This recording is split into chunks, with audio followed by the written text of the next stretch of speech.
Thanks. Well, the GOP response to the president will be given by a man who some blogs call the Republican Obama.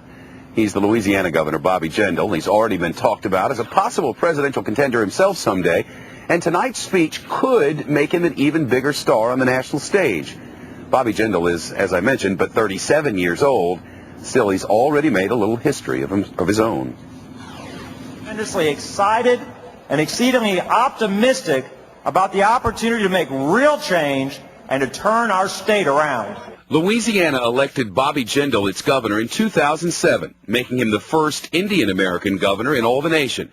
He was born and raised in Baton Rouge and hasn't always been known as Bobby. When he was 4 years old, he renamed himself after Bobby Brady on the sitcom The Brady Bunch. Bobby Brady was about my age. I apparently identified with him, and my parents were curious to see if it would stick, and obviously it stuck. It's what I've been called ever since. Of course, legally, his name is still Piyush Jindal. In high school, he converted from Hindu to Catholicism. After graduating from Brown University, Jindal turned down spots at Harvard and Yale Medical and law schools to attend Oxford University as a Rhodes Scholar. There he earned a master's in political science. Jindal didn't start his career in politics immediately. At age 24, he left a six-figure salary in the private sector to begin work as a public servant, starting with the Louisiana Department of Health and Hospitals, and later as an assistant secretary for the U.S. Department of Health and Human Services.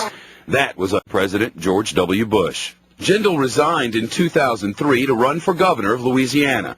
He lost, but the following year he was elected to public office, this time in Congress, where he served 2 terms in the House. Jindal played a big role in Louisiana's recoveries from Hurricanes Katrina and Rita. The storms created a lot of new problems, but they've given us a chance to fix problems that were plaguing what I would call one of America's greatest cities even before the storms.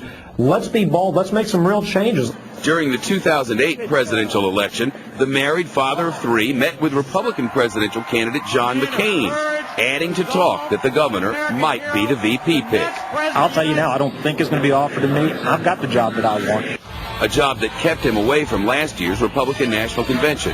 As Hurricane Gustav headed for the Gulf Coast, Jindal helped the state get ready, organizing the largest evacuation in Louisiana history. If you're hearing this, seeing this, if you've not evacuated, please do so. Next month, Governor Jindal will deliver the keynote address at the annual fundraiser for the National Republican Congressional Committee, something former President George W. Bush has done every year since the year 2000.